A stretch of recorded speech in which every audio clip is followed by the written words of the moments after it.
Na meia-noite de 28 de fevereiro de 2026, entre as ondas do Mar da Arábia e do Mar Mediterrâneo Oriental, dois gigantescos cidades flutuantes, o USS Abraham Lincoln e o novo e mais poderoso porta-aviões USS Gerald R. Ford, já haviam assumido silenciosamente suas posições.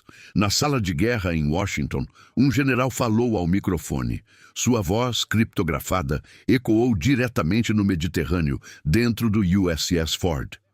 Comandante, este é o momento. A Operação Epic Fury já começou. Há alguma hesitação do lado israelense? O comandante, com os olhos no radar, respondeu: negativo, senhor. Os jatos israelenses já estão no ar. A Operação Roar the Lion está verde. Aquilo não era um ataque militar comum. Era um ataque preventivo. Uma devastação cirúrgica e destrutiva, cujo alvo final não era uma base militar, mas o centro nervoso do Irã. University Street, no distrito de Jomhouri, e os bunkers altamente protegidos na Pasteur Street, em Teherã. Dentro desses bunkers estava o líder supremo do Irã, o Ayatollah Ali Khamenei. O Irã não é um campo aberto onde você entra e sai facilmente. É uma fortaleza cercada por montanhas, desertos e alguns dos sistemas de defesa aérea mais avançados do mundo. A distância entre Israel e o centro do Irã era de aproximadamente 930 a 1.240 milhas. Para chegar lá, um jato teria de atravessar espaços aéreos hostis de Jordânia, Síria e Iraque. Para as forças de defesa de Israel e para o exército dos Estados Unidos, o maior perigo era a forte rede de defesa aérea iraniana. Baterias S-300 e S-400 fornecidas pela Rússia e o sistema próprio deles, o Bavar 373, capaz de derrubar até um pássaro em pleno voo. No centro de comando subterrâneo de Tel Aviv, um comandante da Força Aérea israelense disse: se entrarmos direto, viramos um alvo fácil. O radar deles talvez detecte nossos F-35 tarde, mas eles vão transformar nossos aviões-tanque de reabastecimento em bolas de fogo no céu. Um oficial americano ali presente sorriu. Não vamos entrar direto, meu amigo. Primeiro vamos cegá-los. Vamos mostrar a eles apenas o que queremos que eles vejam. E foi aí que começou o maior jogo mental deste século. Uma estratégia que, na linguagem militar, se chama Time on Target. Um submarino dispara mísseis debaixo do Mar da Arábia. Um bombardeiro furtivo decola próximo à Jordânia. Um destroyer lança mísseis de cruzeiro do Golfo Pérsico. E caças israelenses F-35 cruzam o Iraque. Cada arma se move em velocidades diferentes.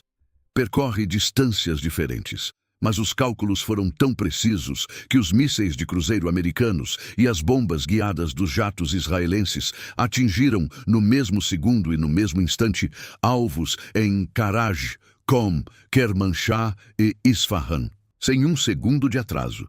Sincronizem os relógios, ordenou o almirante americano. Em seguida, os sistemas de lançamento vertical de destroyers classe Arleigh Burke, como o USS Thomas Hudner, se abriram. Chamas subiram ao céu e dezenas de mísseis Tomahawk de ataque terrestre começaram a cortar o ar em velocidade supersônica. Eles voavam tão rente ao solo que permaneciam escondidos abaixo do horizonte do radar. Quando os mísseis e os jatos se aproximaram da fronteira numa instalação subterrânea de radar em Teherã, um operador iraniano arregalou os olhos. Na tela dele, de repente, não apareceram um ou dois, mas centenas de pontos brilhando.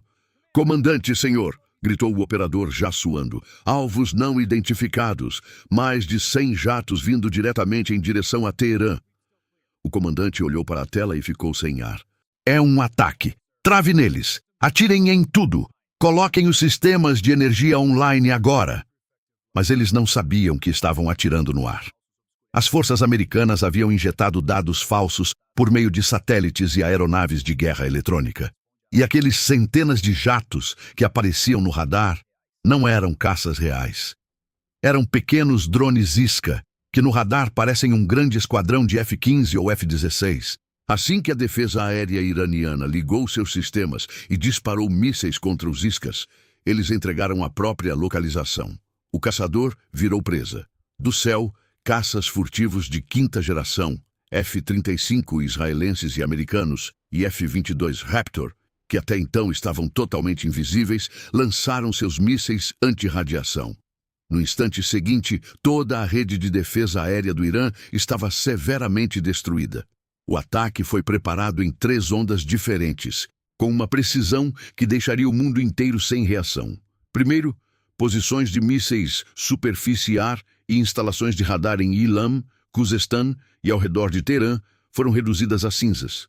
Mísseis Tomahawk destruíram baterias S-300 e S-400, abrindo uma rota segura para os pilotos que viriam depois. Então entraram os caminhões de bombas. De bases nos Emirados Árabes e na Jordânia, F-15E Strike Eagle rasgaram o céu e penetraram. Quando o radar do F-15 detectou comboios de mísseis móveis escondidos entre montanhas, bombas de precisão começaram a cair como chuva. Os locais de lançamento em Kermanshah viraram fumaça antes mesmo de serem ativados.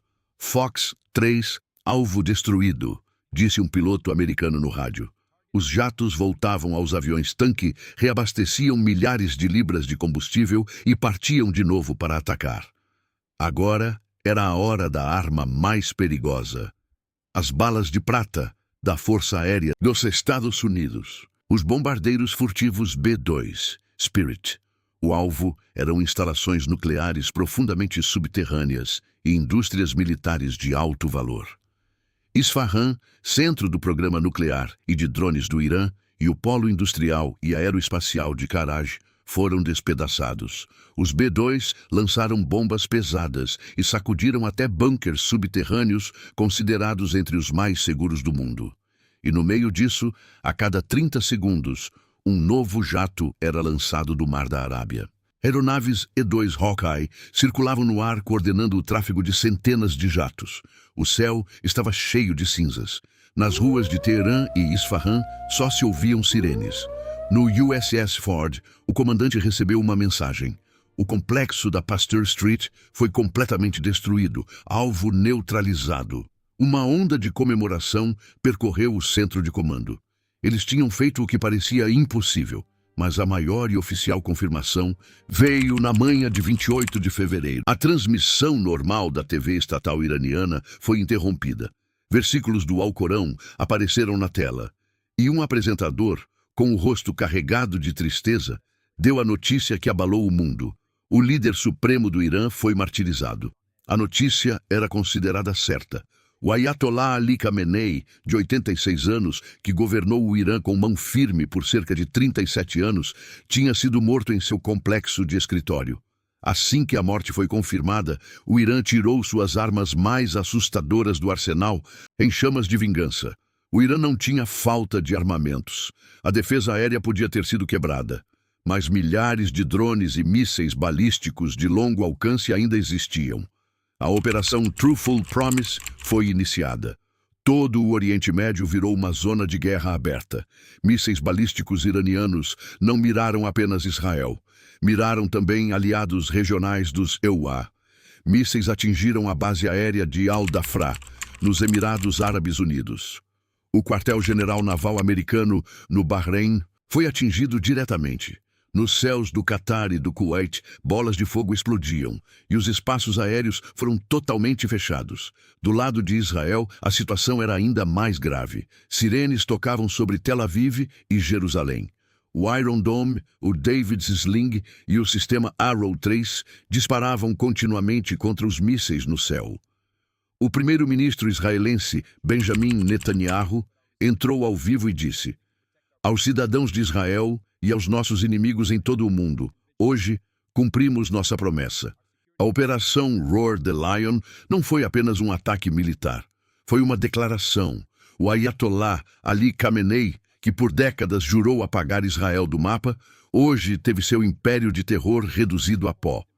Logo depois, o presidente dos EUA, Donald Trump, também se dirigiu ao mundo e disse: "Meus queridos americanos, na noite passada as Forças Armadas dos Estados Unidos eliminaram para sempre o maior patrocinador estatal do terror do mundo. O Ayatollah Ali Khamenei não está mais vivo. Ele planejou ataques contra nossas bases. Ele ameaçou nossos aliados no Oriente Médio, mas não conseguiu escapar do poder incomparável dos Estados Unidos e da nossa inteligência precisa. Nós reduzimos seu bunker a um monte de cinzas em um único golpe. Amigos, a noite de 28 de fevereiro de 2026 mudou para sempre o tabuleiro geopolítico do Oriente Médio. Da precisão matemática mortal do Time on Target ao engano dos drones Isca, Estados Unidos e Israel exibiram uma superioridade militar que será estudada nas academias por décadas. Galera, se você gostou do vídeo, deixe seu like. E para ver mais vídeos assim, inscreva-se no canal. Até a próxima.